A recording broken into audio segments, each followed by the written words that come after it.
자, 여기서 보시게 되면 그 뒤에 우리 이제 4단원의 통합과 4단원에 나와 있는 이제 전력이라고 하는 부분이 나오고 그 다음에 전자기, 유도, 현상. 전자기 유도 현상이 나오는데 이 전자기 유도 현상은 이걸 통해서 우리가 무엇을 만들어내는 거냐면 바로 전기를 생산합니다. 전기를 생산. 이걸 우리는 줄여서 뭐라고 불러? 발전이라고 얘기를 하죠. 발전. 전자기 유도 현상을 통해서 전기를 만들어내요. 이것을 줄여서 우리는 발전이라고 하고 그 발전된 전기가 생산하는 걸 가지고 그것을 여기서 이제 말 줄이면 전력이라는 것은 전기의 힘이란 뜻입니다. 그러니까 어려운 건 아니야. 그런데 이 전자기 유도 현상이 시험 대상에서는 굉장히 여러 가지 형태로 다양하게 여기서는 통합과학으로도 나오고 플러스 물리원에 어디 있냐면 두 번째 단원에도 이 내용이 있는데 교훈 좀 따르실게. 자, 여기서 나오는데 통합과학에 있는 것만 가지고 공부하시게 되면은 한 3등급 정도 수준의 문제를 맞추지만 조금 난이도가 올라가게 되면은 물리원의 내용을 가지고 공부를 하시는 게 굉장히 중요합니다. 해야 돼. 해야지만 통합과학에 있는 이 단원이 부드럽게 진행할 수 있다는 거. 그런데 안타깝게도 이 단원 자체가 조금 애매모호한 게 뭐가 있냐면 전자기 유도 현상은 결과론적으로만 보면은 그런가 보다 라고 할 수 있는데요. 실질적으로 여기에 관련된 이 배경 지식이 사실 더 많이 중요해요. 배경 지식. 그러니까 여기서 말하는 배경 지식은 어떤 걸 예를 들 수 있냐면 고등학교 1학년 때 영어에서 내신이던 모의고사를 볼 거야. 거기 중학교 단어가 나오지. 마찬가지로 이 전자기 유도 현상을 하기 위해서는 중학교 과정을 배경 지식으로 깔고 들어가요. 그러니까 이 중학교 과정이 안 나오는 게 아니라 나오는 상태에서 고등학교 1학년 내용도 같이 나오게 되는 거지. 그러니까 반드시 여기를 잡아줘야 되는데 실질적으로 이 전자기 유도 현상을 어려워하는 친구들의 대부분은 바로 이 배경 지식, 즉 다시 말하면 중등 과정의 내용이 부재가 되었기 때문에 이쪽 단원이 어렵다라고 보는 겁니다. 그래서 이 방학 동안에는 이 배경 지식이 되어지는 부분을 충분히 닦아놓고 들어가는 시간을 갖고 학기 중이 됐을 때 시험 대비가 되잖아. 그때는 이제 생각보다 부드럽게 진행을 하게 될 것이어서 지금 내가 방학 때 한번 해놓고 출발한 학생과 방학 때 안 하고 학기 중에 한 친구들은 어쩔 수 없어요. 어쩔 수 없이 차이가 생길 수밖에 없다는 거. 자, 이제부터 이제 배경 지식에 관련된 부분을 할게. 먼저 첫 번째, 자기력이라는 말이 나옵니다. 자기력. 여기서 이제 자기력 그러면 이제 우리 이제 편하게 생각하세요. 자기라는 단어가 나오면 그냥 우리 쉽게 자석이라고 생각하십시오. 자석이야. 다시 말하면 이걸 들어오면 오늘 정리는 자기력이라는 것은 바로 자석의 힘을 우리는 무엇이다라고 부른다? 자기력이라고 한다는 거. 이건 외우지 않아도 이제 대충 무슨 말 뜻인지 알 거야. 그 다음에 이걸 듣다 보면 그렇게 대단히 어려운 것 같진 않아 보일 거야. 이유는 중학교 때 그래도 배웠었거든. 까먹었지만 뇌 속에 있어. 그러니까 다시 들어올 때는 이게 거부 반응이 덜한 거야. 공부가 이래. 한 번도 안 해봤으면 되게 어렵게 느껴보고 했는데 까먹었어. 근데 어려운데 생각보다 덜 어려워. 근데 이건 아는 건 기억이 나는 거예요. 여기서 우리가 생각할 수 있는 건 계속 배워서 머릿속에서 도망가지 못하게 해놓고는 누가 들어올 때는 나 저거 알아 라고 그게 공부가 된다라고 보시면 됩니다. 이게 나중에 보면 공부가 이걸 잘 써먹으면 나중에 운동을 할 때도 그다음에 내가 회사에 갔을 때도 사업을 했을 때도 이 방식으로 잘 굴려먹으면 생각보다 실패가 적어질 거라는 건 내 경험상, 내 주위 사람들 경험상, 그 다음에 또 하나 마인드 컨트롤인데 부정적인 스타일, 염려, 걱정 많은 사람들 있을 거야. 부정적인 스타일, 염려나 걱정이 많은 스타일, 이런 사람들은 장담합니다. 절대 성공할 수 없어요. 절대 안 됩니다. 그건 자연의 이치라고 볼 수 있어. 그런 사람이 성공할 수는 없어요. 자기가 항상 긍정적으로 가고 약간 좀 전투적으로 해보려고 막 열정을 가진 사람이 된다는 거. 수업하다가 딴소리 좀 했네. 자, 계속 갈게요. 자기력이라는 건 자속의 힘인 거고, 그 다음에 이거와 비슷하게 자기장이라는 말이 나옵니다. 이 장자는 무슨 장자냐면 그냥 공간이라는 뜻이에요. 운동장, 체력장, 종합운동장. 이 장자는 공간적 개념이 되는 거야. 영어로 하면 필드, 뭐 공간적 개념이 맞나? 아니네? 야, 비웃니? 영어 한다 이거지? 그래서 대본에 떨어졌네? 그래서 자기장, 그러니까 뭐냐면 자기력, 일단 힘이 영향을 주는, 미치는, 영향을 주는 공간을 우리는 자기장이라고 해서 이 자석이 영향을 줄 수 있는 공간적 개념이다 라고 하면 되는 거지. 그러니까 별건 아니고 자석을 뒀어. 그럼 철가루들이 움직이겠지. 근데 가까이 있는 거 움직이면 저 멀리 있는 철가루는 안 움직일 거야. 이 자석을 뒀을 때 자석들이 움직일 수 있는 영역, 우리는 이제 자기장이라고 하고, 조심하, 시험 끝났다고 멍 때리지 말고.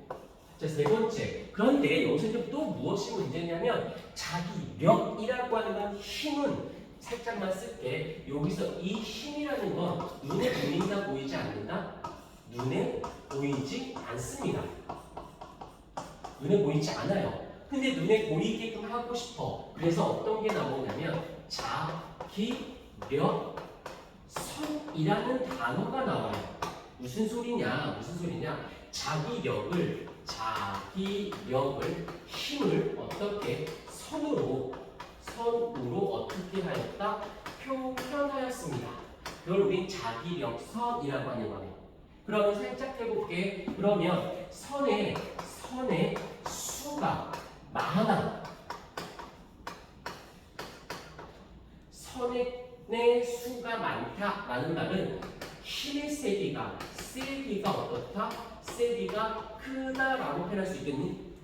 힘을 선으로 표현했어. 선의 개수가 많다는 건 힘이 많다라는 뜻이니까 세기가 세다라고 할 수 있는 거지.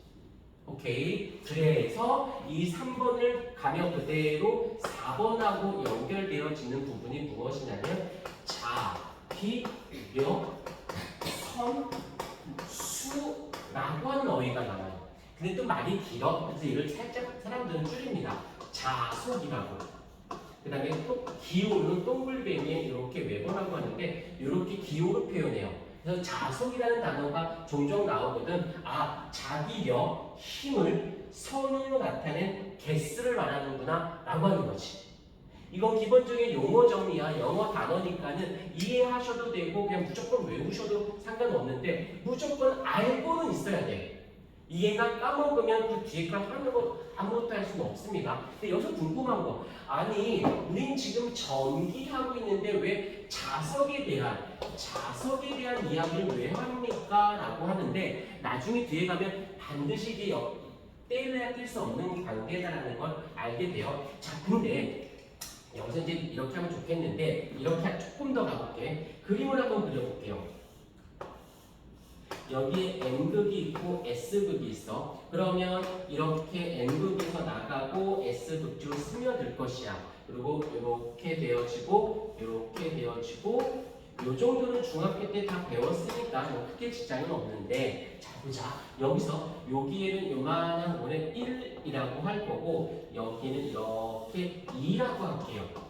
그러면 1번 구간하고 2번 구간만 해석하는 거야. 외우지 말고. 졸지 마. 자, 여기서 어떻게 되면 1번 구간하고 2번 구간하고 봤을 때 요 자기력의 선의 개수인 자소, 요게 얘가 몇 개냐면 한 개가 있고 얘가 두 개가, 뭐 개수라고 표현할게. 그냥 개라고 할게. 그러면 당연히 개수가 하나고 두 개니까 얘가 세기가 더 어때야 돼? 더 세야 되는 게 이론상 맞지.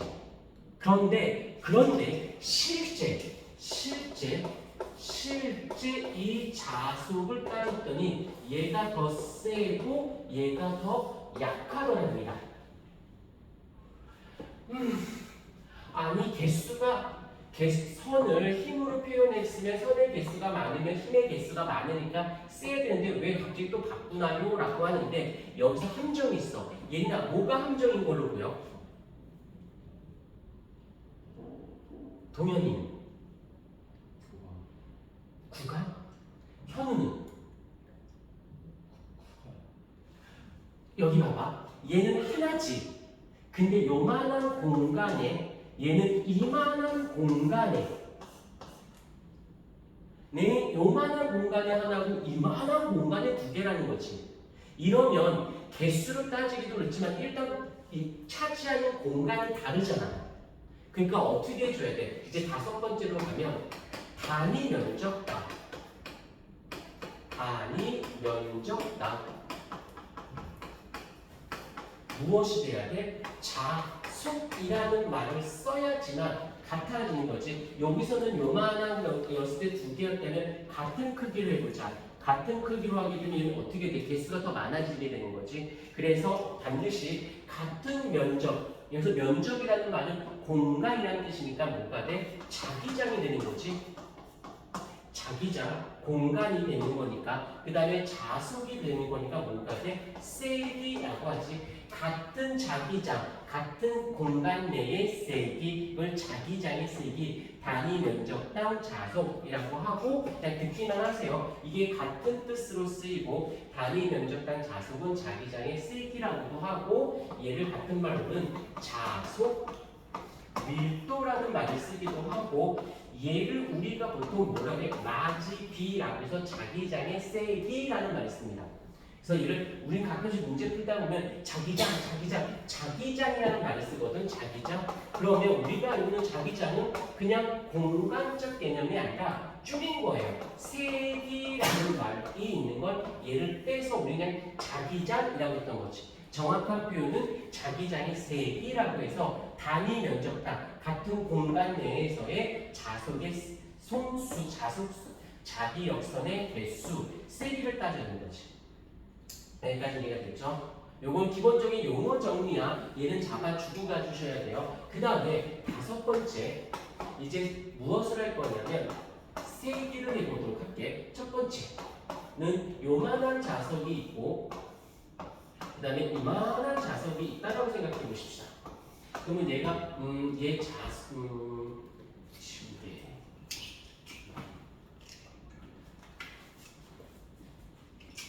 얘 얘의 자기장의 세기와 얘의 자기장의 세기로 봤을 때는 누가 더 세야 돼? 당연히 얘가 더 세야 되지. 얘가 작고 얘가 크니까 뭐 이것 때문에 고민할 일은 없을 것 같은데 맞습니까? 오케이. 그 다음에 세기 됐고 두 번째로 가보십시오. 두 번째는 자석이 여기에 있는데 어떻게 할 거냐면 이 자석에서 여기까지의 거리 R1까지의 거리 그 다음에 R2까지의 거리 이 스몰 r은 무엇이냐면 바로 자석으로 부터의 거리를 우리 스몰 r이다라고 할게. 그러면 여기에 작용했을 때 자기장의 세기와 여기 있을 때 자기장의 세기로 따졌을 때 B1과 B2 중에서 누가 더 세야 돼? B1이 더 세야겠지. 가까울수록 영향력이 세니까. 오케이. 이 정도? 뭐 어려운 이야기는 아니니까 이 정도 잡아줘야 돼. 그래서 결국에 세기. 자기장의 세기는 어떻게 돼? 자석이. 여기서 자기장의 세기는 어떻게 되어진다? 바로 거리가 가까울수록 뿐만 아니라 어떻게 자석의 세기가 스턴의 개수, 자석의 세기가 크면 클수록 센 거고 가까울수록 세다라고 하는 바로 이 세기적 개념이 여기서 하나 나오게 됩니다. 여기까지는 어렵진 않지? 눈빛들이 왜 그렇지? 자, 6번 보십시다. 그 다음에 세기가 나왔으면 그 다음에 나와주셔야 되는 게 뭐가 있냐면 방향이라고 하는 게 나와요. 방향. 근데 어려운 건 아니고 여기서 우리가 알겠지만 N극이 있고 그 다음에 S극이 있을 때 이 N극이 나가는 방향을 잡고 그 다음에 S극은 들어오는 방향으로 잡아준다는 거 정도는 어려운 거 아니니까 일단 기본적으로 지금 내가 뭐 했냐면 자석에 대한 이야기라고 했어요. 자석에 대한 이야기. 얘는 기본적으로는 머릿속에 저장을 해 놓고 출발하셔야 됩니다. 자, 그럼 이게 좀 이쁘게 좀